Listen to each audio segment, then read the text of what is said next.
Fala galera, beleza? Sejam bem-vindos a mais um vídeo no nosso canal. O vídeo de hoje a gente vai trocar uma ideia sobre o relatório do VILG. Saiu aí o relatório, vamos bater um papo, vamos ver como é que o fundo tá. Vocês lembram que no mês passado eu comentei um pouco sobre o vencimento dos contratos e tal. Eles renovaram aí uns 3 contratos e isso ajudou um pouco o fundo a respirar nessa questão, né? Vamos lá. Alguns dados gerais aqui, a gente já acompanha esse fundo no mês a mês, né? Fundo de logística da Vinci. Na minha visão, minha opinião, né? Esse é o melhor fundo da Vinci, né? Até então, ele segue intocado, né? Não teve nenhum tipo de negócio estranho, né? Digamos assim, que aconteceu no Vino e no Whisky, né? Então, ele segue intocado até então. E eles vêm fazendo um bom trabalho. Eu reconheço que eles vêm fazendo um bom trabalho nesse fundo, né? Alguns destaques que a gente tem: 2 extensões de contratos, que conforme eu já comentei, e os contratos com vencimento em 2023,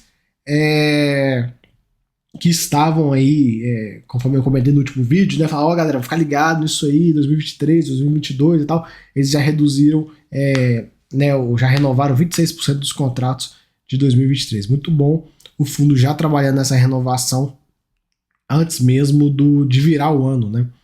Enfim, aqui um pouco do galpão do Fernão Dias Business Park, de Extrema. Tá aqui os 3 galpões. A gente tem galpão 0 da Magalu, galpão 2 da Netshoes, que é Magalu, e um galpão aqui que é multi-inquilino. Ele comenta um pouco sobre as renovações, né? Netshoes ocupa uma área de 28 mil metros quadrados, correspondente à totalidade desse galpão 2 aqui. Enfim, vamos seguindo. Teve aqui uma locação lá no Alianza Parque, lá de Belém. O fundo foi a última aquisição aí do fundo. Eles compraram esse imóvel lá em Belém e fizeram uma aquisição de um módulo, né, 1.500 metros quadrados. Conforme o fato relevante, para quem não sabe, até entrando no ponto disso, o fato relevante da compra do Alianza Parque em Belém foi o primeiro vídeo no canal, hein? Foi no dia 17 de novembro do ano passado, então quase batendo um ano aí, passou um ano e o fundo alugou esse pedacinho. E depois dessa locação, o fundo vai ter que fazer um pagamento adicional para o vendedor, a parcela que chama earnout. O que é isso? Imaginem o jeito mais fácil de explicar isso. Imagine quando seu time de futebol lá, o Flamengo, vendeu o Vinícius Júnior pro Real Madrid. Aí ele colocou uma cláusula no contrato: se o Vinícius Júnior fizer 10 gols na temporada, você tem que pagar mais 20 milhões de euros. Mesma coisa.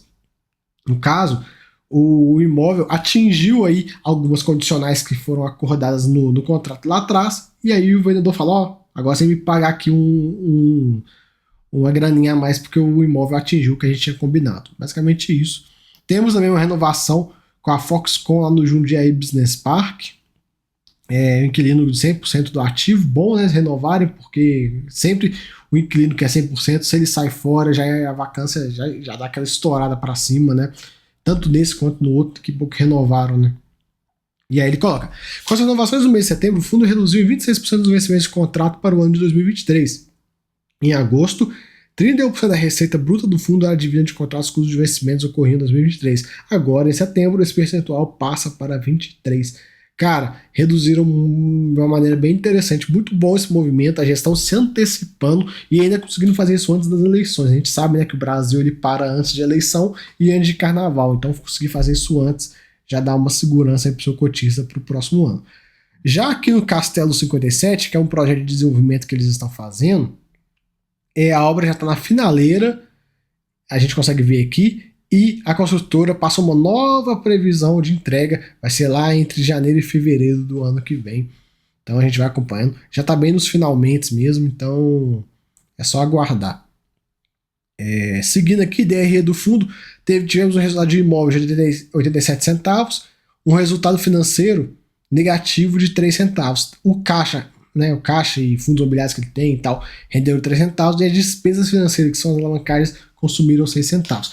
Taxa de administração, gestão, estruturação, tudo isso consumiu 8 centavos. E o fundo teve outras despesas que não são discriminadas de menos 2 centavos. Com isso, o resultado total foi de 7,4, e o que ele entregou para o cotista foi 7,2. Com isso, ele aumentou a reserva, que estava em 16 centavinhos, para 18 centavinhos. A gente consegue ver aqui o gráfico de rendimentos do fundo.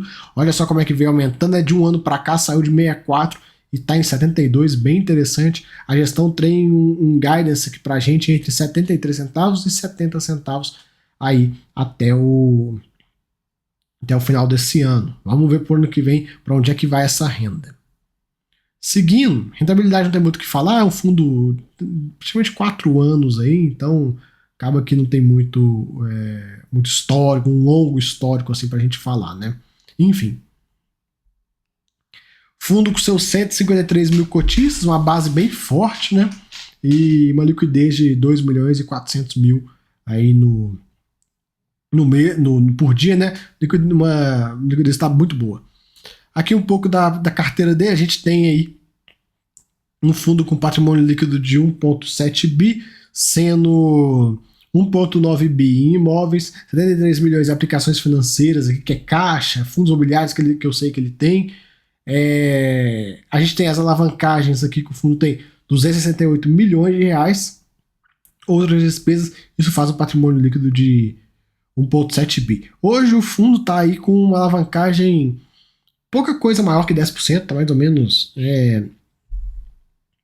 nem 15% de alavancagem, uns 12% de alavancagem, tá bem tranquilo, patamar muito sossegado, e são dívidas aí, essa primeira até uma dívida relativamente cara, né, tratando de galpão, mas as outras duas aqui em valores ok. Galera, é um ponto, né, olha só como é que ele se distancia dos outros fundos da Vinci. Os outros fundos da Vinci estão todos alavancados até o talo, dívidas, enfim, né? A gente já conversou bastante nos outros vídeos, mas dívidas meio caras, enfim, aquela coisa. Já nesse carinha aqui, não, a gente tem uma alavancagem baixa, um fundo que não fez emissão abaixo do VP, não fez aqueles negócios estranhos aí que igual aconteceu nos outros dois, enfim, é o melhor produto deles aí até então, né? Eu falo até então porque eles nunca sabem o que vai acontecer no dia de amanhã. Não bota a mão no fogo.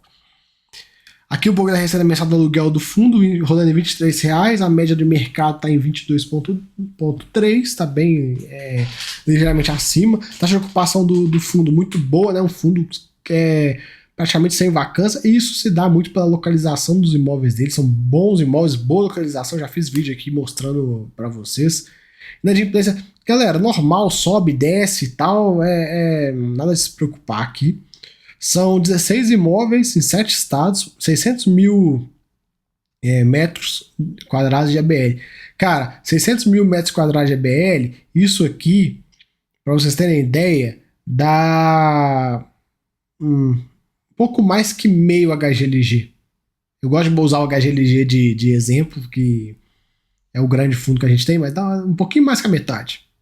Dá uns 60% mais ou menos de HGLG. Enfim.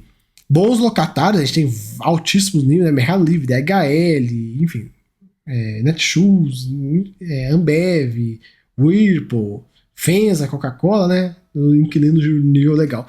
É um fundo que tem bastante contrato atípico, né? Não tem muito contrato atípico, foco maior em contratos típicos.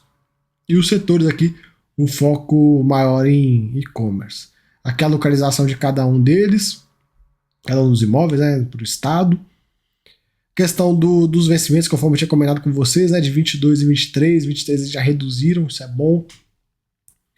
Mês de renovação e índice de reajuste, cara, pro final do ano aí, a gente tem aqui outubro, novembro e dezembro, tem pouca coisa aí para ser reajustado, mais ou menos 17% da receita. E o grosso da receita se reajusta pelo IPCA. Um pouco de tempo de aviso prévio, tipo de multa e tal, como é um fundo com um foco maior em contratos típicos, né, a gente não vai ver aí muita coisa de saldo remanescente, vai ver bem pouco, né. E aqui os imóveis dele, a gente tem esses imóveis na região de Extrema, fica bem na região sul ali de Minas, né, sul de Minas, bem próximo de São Paulo, uma região muito pujante de logística, uma região que tem vários incentivos fiscais lá para construção de galpões. Aqui, um lá em Caxias, lá no Rio, lá em Duque de Caxias, outro em Extrema, temos esse aqui perto lá de Porto Alegre, né? Bem próximo da região metropolitana de Porto Alegre. Temos mais um em Extrema, foco bem grande em Extrema, né? Temos esse aqui em Osasco, raio de 30 de São Paulo. Temos esse aqui em Guarulhos também, bem próximo do raio de 30 de São Paulo. Esse aqui de Cariacica, lá pertinho de Vitória. Outro em Porto Alegre. Também os dois de Porto Alegre, uma localização bem interessante. Um em Pouso Alegre, para quem não sabe, Pouso Alegre, se você pegar aqui a Fernão Dias, né, a rodovia, se você continuar descendo aqui para baixo, tá em Extrema. Não é Extrema, mas é bem próximo. Um aqui em Jundiaí, conforme a gente já comentou, né? O Castelo 57 está sendo construído. Fica ali perto do aeroporto Catarina e tal. É um perto longe de São Paulo, né? Temos o Parque Logístico Pernambuco, pertinho aqui da refinaria Abreu Lima, relativamente perto de Recife. Para quem não sabe, Pernambuco é o quarto maior polo de logística do Brasil, né? E esse imóvel aqui, a gente tem metade dele é do Pelog e metade dele é do Vilg, né? Temos aqui o Porto Canoa Log lá pertinho de Vitória, no Espírito Santo também. Outro em Guarulhos. O Alianza Parque foi a última aquisição lá em Belém, né? Fica aí na região metropolitana de Belém. E é isso, galera. Falamos aí do Vilg. Não tem muito o que falar, você sabe, né, galera? Fundo de logística, geralmente ele é mais tranquilão, não é pra te encher o saco. Se você tiver um fundo de logística na sua carteira que tá te dando trabalho, que tá te tirando sono, tem alguma coisa muito errada acontecendo. O fundo de logística é isso aqui, é tranquilão, tal, renova um inquilino aqui, outro ali, vai, compra um novo imóvel, não tem muita invenção de moda, beleza? Então fica aí o vídeo, até a próxima, fui!